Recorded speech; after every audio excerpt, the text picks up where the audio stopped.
이번에는 국회 과방위 여당 간사를 맡고 있는 최형두 국민의힘 의원 연결해서 관련 이야기 나눠보겠습니다.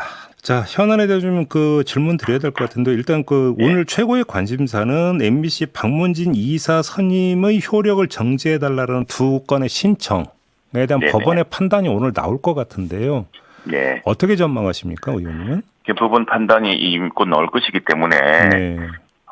예단하기 어렵습니다만 이제 절차에 관한 문제 아니겠습니까? 이 네. 박문진 이사의 법을 보면은 9명의 박문진 이사가 있죠. 이사 중에 이 박문진은 이사회는 임기가 끝나기 1개월 전에 후임 이사를 요청하도록 되어 있습니다. 네. 그래서 이제 그 절차가 방송통신위원회에서 하는데 지금 민주당이나 또 이 효력 정지 가처분 신청을 냈던 당사자들은 보면은 그게 이제 5명의 방송통신위원회가 선임해야 될 일을 2명이 했다. 그래서 2명이 했고 그 과정도 통상했던 기간에 어긋나고 하는 건데 절차적인 문제입니다. 근데 이게 가장 핵심은 2명의 방통위원이 왜 박문진 이사들을 선임했느냐, 선임절 진행했냐가 핵심적인 쟁점이기 때문에 네. 이 핵심 쟁점에 대해서 이제 법원이 판단할 것으로 봅니다. 거기에 대해서는 저희들은 이제 볼 때는 아마 방통위에서 입장은 방통위 5명을 구성해 줘야 되는데 이 5명을 중에서 2명은 위원장과 위원 1명은 대통령이 임명하고 또 다른 3분은 국회가 추천하고 국회가 의결해 줘야 되는데 국회에서 의결하고 추천해 주지 않아서 생긴 일이기 때문에 그 책임의 방통위에게 묻기 힘들다. 이런 요지가 돼서 그래서 방통위가 빨리 5인 체제로 복원하면 될 일을 이걸 효력을 다투는 것은 특히 박문진의 이사가 3년으로 정해져 있고 그 임기도 새롭게 시작해야 되는 만큼 방통위의 업무가 적법했다고 하면은 이제 가처분 신청이 기각될 거고요. 예.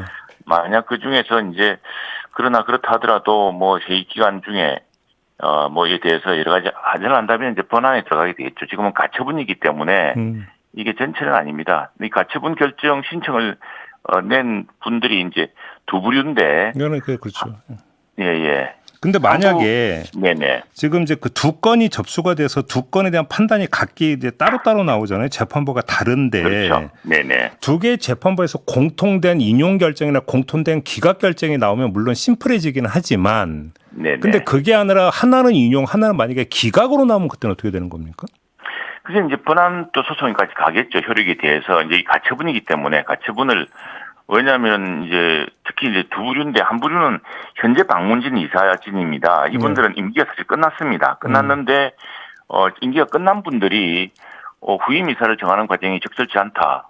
그래서 나는 더 하겠다. 이제 이걸 다투는 거거든요. 왜냐하면은 박문진법에 후임 이사가 정해지지 않으면은 현 이사가 계속하도록 되어 있습니다.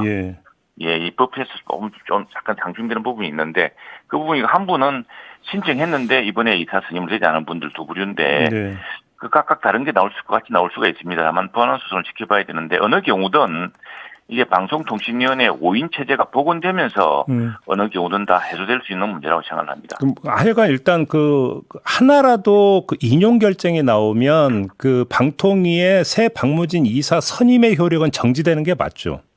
그렇죠. 법일상은 정지가 되고, 그리고 법원에서는 이제 복란에 대해서 번안 판단까지 하게 되겠죠. 그런데 본안 소송 시간이 오래 걸리니까 그러면 그 효력이 정지되어 있는 기간 동안에 방통위가 5인 체제가 구성이 돼가지고 새로 선임을 한다든지 이런 절차가 있어야만 해소가 되는 거 아니겠습니까? 그런 셈이죠. 네. 그렇게 되는 건데 그럼 5인 체제가 구성이 조만간 될 수 있을까요? 그건 그건 민주당의 결심에 달려있다고 봅니다. 근데 제가 계속 이제 방통위 우리 과방위 간사가 되어서 이걸 왜 헌법 소원을 하고 이걸 왜 가처분 소송을 하느냐. 이것은 원인 자체가 민주당이 방통위원 5인 중에 3인 그것도 그 중에 여당 야당입니다. 1당이 아니고 야당이 2명을 추천하게 돼 있는데 그 2명을 추천하지 않음으로써 생긴 문제다. 그래서 그 원인 제공을 민주당이 했는데 그걸 스스로 풀 생각을 하지 않고 이걸 2인 체제를 굳이 만들어서 누기 그뿐 아니라 여당에 추천할 수 있는 1명까지도 가로막고 있습니다. 그래서 그렇게 만들어 놓은 2인 체제를 가지고서 불법성을 타탄한 것은 이건 원인 제공자가 거꾸로 탄핵도 하고 무슨 소송도 하는 적반하장격의 소송이자 탄핵이다라고 저희들은 주장하고 있습니다. 그래서 그렇게 하려면은 요즘은 제가 이제 그 제안을 했는데 이게 사실 탄핵하기 전에 빨리 추천을 해서 의결하면 끝날 문제였습니다. 그러면 5인 체제가 금방 복원됐거든요. 그런데 현재 위원장을 하루밖에 하지 않았는데 사실 이틀이었나요? 이틀인데 예, 그 방심이 방문진 이사 전임 과정이 불법했다고 그 한 건으로 가지고 지금 이렇게 탄핵을 해놓은 상태고 또 관련 인사들이 또 가처분 신청을 해놓은 사건이죠. 그래서 이걸 하려고 그러면은 네. 민주당에서는 그러면 야당 추천목 2명 추천하겠다라는 입장을 내놨는데 이게 또 쟁점이 이렇게 여당 추천목 1명. 네. 이 1명은 또 국회 표결이 안 되면 추천이 안 되는 이 문제 때문에 지금 다시 또 이게 이제 쟁점이 되고 있는 겁니까?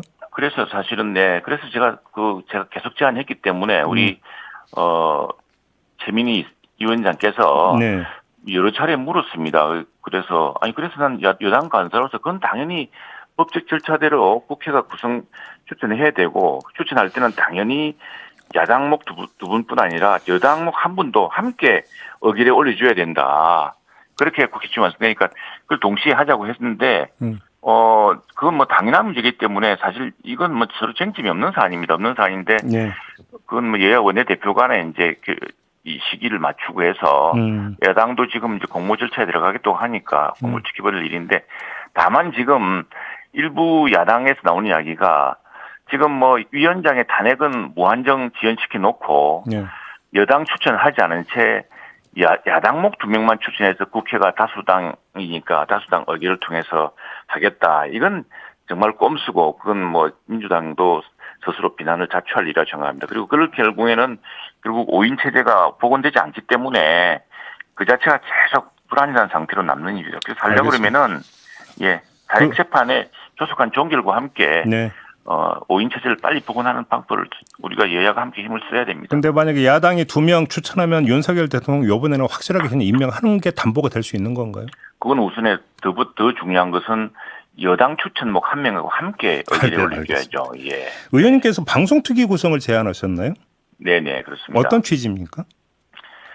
이게 하도 처음에 이제 그 국회의장께서 7월 초에 이렇게 국회가 한번 논의해보자고 하는 방법이 있었는데 마침 제가 2021년에 21대 국회 때 그때는 이제 언론중재법이 큰 현안이었습니다. 8월 내내 민주당이 이제 언론중재법에 징벌적 손배소 5배를 넣는 그 엄청난 징벌 조항을 넣어서 추진했을 때 당시에 뭐 국제 유엔 단체에서도 걱정을 하고 해서 어떻게 했냐면은 9월 한 달 내내 여야 동수로 4대4로 거의 무한 토론을 했습니다. 예, 그랬었죠. 그 같은 방식으로 그러면은 여야 동수로 국회의원과 또 각국 당에서 추천하는 전문가들로 해서 한번 무한 추천해서 세법을 찾아보자는 그런 논의 결과 2007년에 그러면 얼마 전에 우원식 의장이 제안했던 걸 받지 왜 안 받으셨어요? 그럼 정부 여당이. 우원식 의장은 그때 그와 다른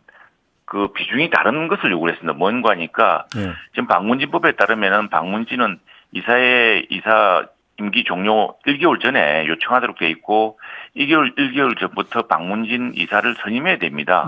그런데 그걸 중단하라는 것은 그건 그리고 우리가 여야가 이렇게 특히 여당에서 법에 정한 일을 중지시킬 수는 없는 일이죠. 그래서 그러면 좀 알겠습니다. 좀 등가성이 없는 제안이었습니다. 그러면 의원님이 방송특위를 제안을 하실 때 당 지도부 내지 더 나아가서 용산하고 좀 조율을 거친 결과로서 제안을 하신 건가요? 아니면 의원님의 개인 판단이었던 건가요? 그건 이제 당시의 개인적인 판단이죠. 왜냐하면은 제가 21대 국회 때 언론중재법으로 여야가 평평히 맞설 때 그 당시에 경험을 제가 22대 국회 원내 지도부들과 또 국회의장께 제 제안을 이걸 말씀드린 것이죠. 만약에 그래서 민주당이 받을 용의가 있다면 당 지도부를 설득할 수 있습니까? 그러면?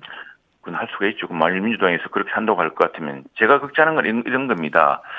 지금 이제 사실상 거의 뭐 오늘 행정소송 가처분 신청 결정이 나오고 하면은 상당 부분 쟁점은 이제 가닥을 잡을 것으로 보는데 지난 근 3개월 동안 6월, 7월, 8월 3개월 동안 국회 과학기술정보통신방송위원회가 국회 과학기술정보방송위원회 5개 주제가 있는데 지금 방송도 방송 지배구조 하나 가지고 3개월 내내 끌었습니다. 그래서 수많은 법안들이 지금 상정도 못 되고 심의도 못 되고 있거든요. 독이 이제 예산 심의도 들어가야 되는데 네. 그렇기 때문에 우선에 이게 국회 가방이 전체를 스톱시킬 일은 아니고 네. 그걸 정말 분리해서 논의하자라는 그런 제안이기 때문에 8월 9월까지 이 문제로 가지고 민주당이 다수당의 힘을 가지고 팽팽히 밀어붙인다면은 국회의장이 그런 지혜라도 좀 발휘해 주셨으면 좋겠습니다. 의원님 저기 좀 더 나가서 지금 상임위 있잖아요.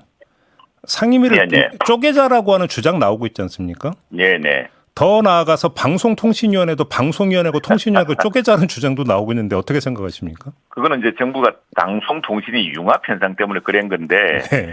지금 쟁점은 뭐 융합 현상에 대한 그 쟁점이 아니라 참 오래된 이야기인데 방송위원회 공영방송의 이사진을 어떻게 임명할 것인가를 둘러싼 지금 걱정과 논란이거든요. 그렇다고 한다면은 이것만 특별위원회를 해서 하는 방법이 있지 않겠나라는 것이고, 그리고 만일 정말 여야가 이렇게 원한다면은 합의가 된다면은 과거에는 이제 문방이라고 그랬습니다. 문체위에 이걸 맞아요. 두었거든요.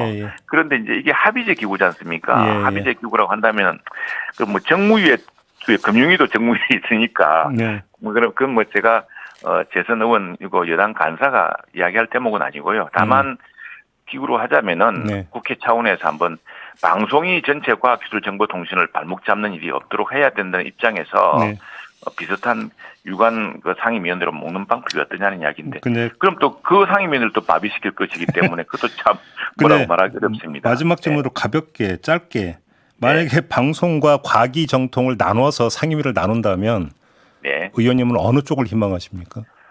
저는 사실 방송 때문에 이게 오게 됐는데 아마 과학기술정보통신이 굉장히 커트라인이 높을 겁니다. 이 전문가가 해야 되기 때문에. 선호가 거기 훨씬 높을 거다 이 말씀이신 거죠? 방송이야 지금 쟁점만 있기 때문에 머리가 아픕니다. 알겠습니다. 과학기술정보통신은 배울 게 많죠. 거기를 희망한다는 뜻 같네요. 알겠습니다. 마무리하겠습니다. 고맙습니다, 의원님. 네, 감사합니다. 네, 국민의힘의 최형두 의원이었습니다.